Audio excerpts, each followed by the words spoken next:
Thanks for choosing Keg Creek Water Sports for your pontoon boat rental.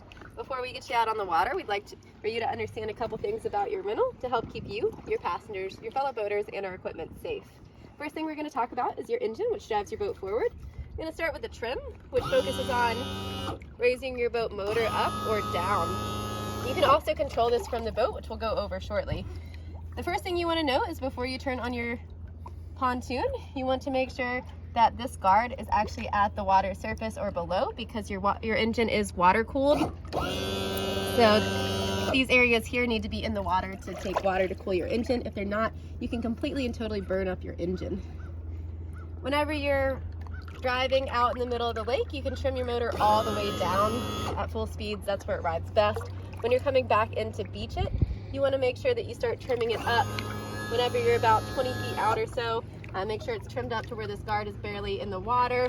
About 20 feet out, you can go ahead and put it in neutral and shut it off as you coast the rest of the way in. And you can go ahead and start raising it up even more. The reason you want to raise it up is because these blades can get damaged by rocks, stumps, even sand over time. And these blades spinning can also be very dangerous to people in the water, so you want to make sure that nobody is around your boat if it's on.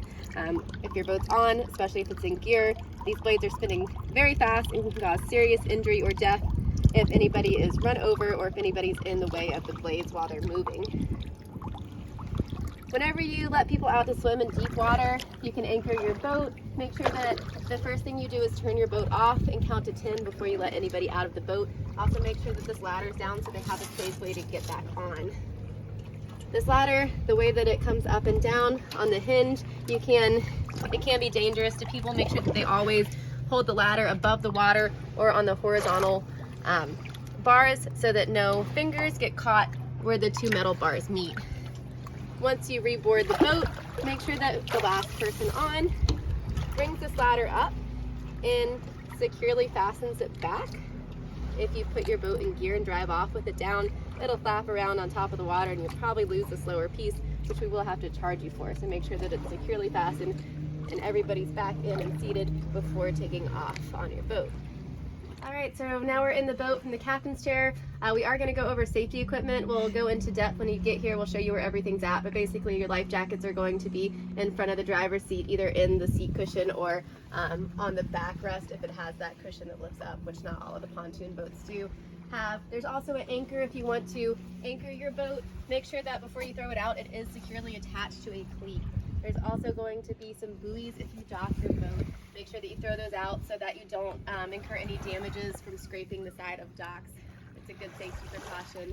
There's also going to be a fire extinguisher. Make sure that you know where that's at. It's usually going to be in this cubby here, along with some cleaning products. While we're on that topic, make sure that you do use those for any clay stains. We don't charge for vacuuming, wiping the boat down. We do that after every use. However, make sure that you're trying to wash your feet off when getting in and out of the boat. Also, we do allow dogs, but keep in mind that this upholstery is incredibly expensive to fix or replace. We charge at least $400 for any rips or tears in the seats. So just be careful if you do bring dogs or any sharp objects. There's also required to be a whistle on board for emergency situations, your Georgia boat registration card, and a throwable flotation device for any swimmers that might be in distress. Make sure that that's readily available. You've also got a kill switch on board. Unlike a jet ski, it doesn't have to be attached to your person, but if you feel more comfortable, slip it on your wrist or life jacket when driving.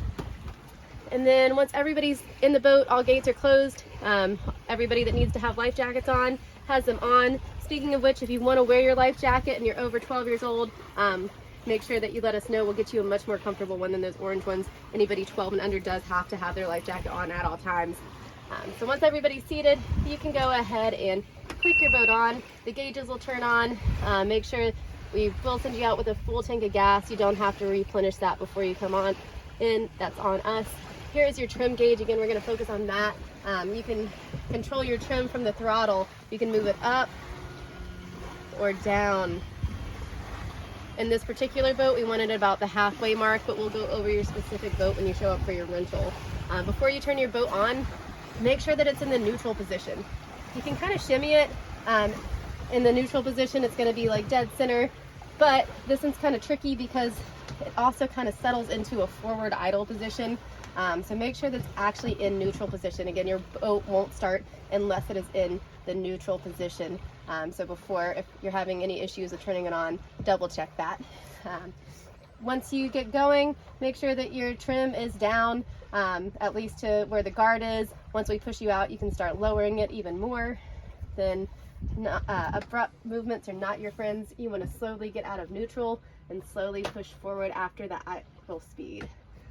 When coming back down, same thing, slowly come back to idle, and then neutral. For reverse, it's the same thing, just you're going to push down. It's kind of got a reverse idle as well, and then you can slowly push back. Make sure that you return to neutral before you shut the boat off so that it's on in that neutral position whenever you turn the boat back on.